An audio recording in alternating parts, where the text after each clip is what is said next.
ওকে, এবার আমরা চলে এসেছি আমাদের যেটা মেন আজকে গন্তব্য, গ্র্যান্ড ক্যানিয়ন। অনেকেই নাম শুনে থাকবে। তো গাছগুলো দেখুন, সবই ওই নিডল লিভ সুচলো, মানে এভারগ্রিন। এটা অলটিজ প্রচুর হাওয়া দিচ্ছে। টেম্পারেচার তো বলছে প্রায় 90 ডিগ্রি ফ্যারেনহাইট, মানে আমাদের জানি না সেলসিয়াসে মনে হয় 33-34 হবে।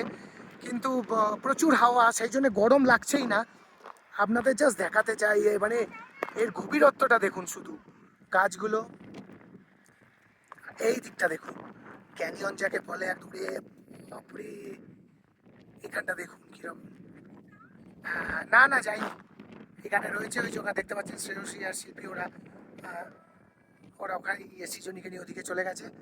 খুব সুন্দর জায়গা, আমরা ছবি তুললাম। এটা অ্যাকচুয়ালি করেছি যেটা আমরা সাউথ রিমে এসেছি, গ্র্যান্ড ক্যানিয়নের সাউথ রিম।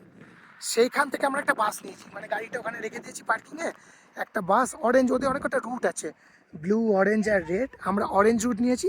সেই অরেঞ্জ রুটের প্রথম স্টপ হলো এটা কি কাইবাব ট্রেল না কি নাম দিচ্ছে, কিন্তু খুব সুন্দর। আর ওয়েদার খুব ভালোই পাচ্ছি। প্রচণ্ড হাওয়া, ওই জন্য গরম লাগছেই না।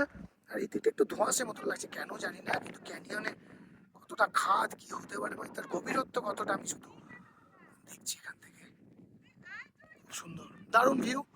আশা করি ভালো লাগলো। এই গাছগুলো দেখুন এবার এই দিক থেকে আশেপাশে হয়েছে নিডল লিভস। তো যাই হোক, আপনারা হ্যাঁ দেখতে থাকুন।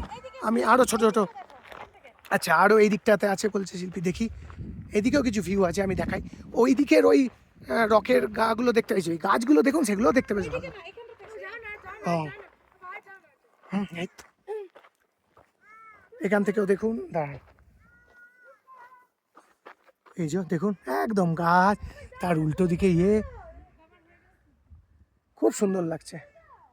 এদিকে ট্রেলও আছে, তো লোকজন হাঁটাহাঁটি করছে। আর ওইদিকে পাথর আছে, আর পাথরটা আমরা জানি না দেখতে পাবো কি না। ওইদিকে পুরো খাড়াই পাথর আছে, কিন্তু সেই পাথরটা একটু ওই যে দেখতে পাচ্ছেন গাছের ফাঁকিতে, ওই যে। যাই হোক, আমরা দেখতে থাকুন, আমি আরও অনেক ব্লগ করবো, এটা জাস্ট প্রথম স্টপ। দেখতে থাকুন, ভালো থাকুন।